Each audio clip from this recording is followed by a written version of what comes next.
രാജൻ വധക്കേസിൽ പുതിയ വെളിപ്പെടുത്തൽ. രാജന്റെ ജഡം ചുട്ടുകരിച്ചതിന് ദൃക്സാക്ഷിയുണ്ടെന്ന് മാധ്യമപ്രവർത്തകൻ തോപ്പിൽ രാമചന്ദ്രൻ പിള്ള.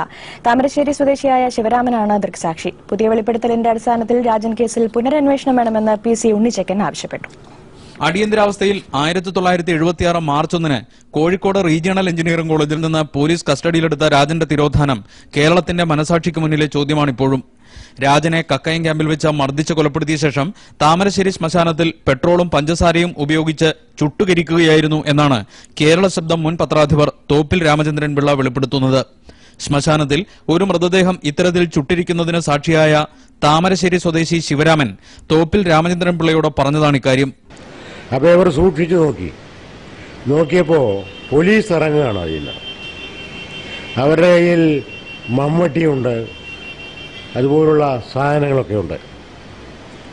2 ചാക്ക് ഇറക്കി വയ്ക്കുന്നുണ്ട്, കുഴി കൊണ്ടുവന്നു. അത് കഴിഞ്ഞ് ഈ ജഡം പൊക്കിക്കൊണ്ടുവന്നു ഒരാളിൻ്റെ.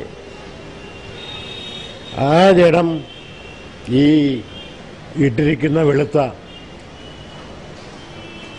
സാധനത്തിന്റെ പുറത്തേക്ക് കിടത്തി കുടിച്ചിട്ട് തീ കൊടുത്തു. ആളെ കാണാതായതുമായി ബന്ധപ്പെട്ട് ഒരു കേസ് മാത്രമേ അക്കാലത്ത് കോഴിക്കോട് ജില്ലയിൽ പോലീസ് രജിസ്റ്റർ ചെയ്തിരുന്നുള്ളൂ. അതാകട്ടെ രാജന്റേതായിരുന്നു. അടിയന്തരാവസ്ഥയ്ക്ക് ശേഷം തന്റെ മാസികയിലൂടെ ഇക്കാര്യം പരോക്ഷമായി സൂചിപ്പിച്ചിരുന്നെങ്കിലും അധികൃതരുടെ ഭാഗത്തുനിന്ന് പിന്നീട് നടപടിയൊന്നും ഉണ്ടായില്ല. ഇപ്പോൾ എറണാകുളത്ത് ചികിത്സയിൽ കഴിയുന്ന രാമചന്ദ്രൻപിള്ള ഇക്കാര്യത്തെക്കുറിച്ച് പുനരന്വേഷണം ആഗ്രഹിക്കുന്നതിനാലാണ് ഈ വെളിപ്പെടുത്തൽ നടത്തിയത്.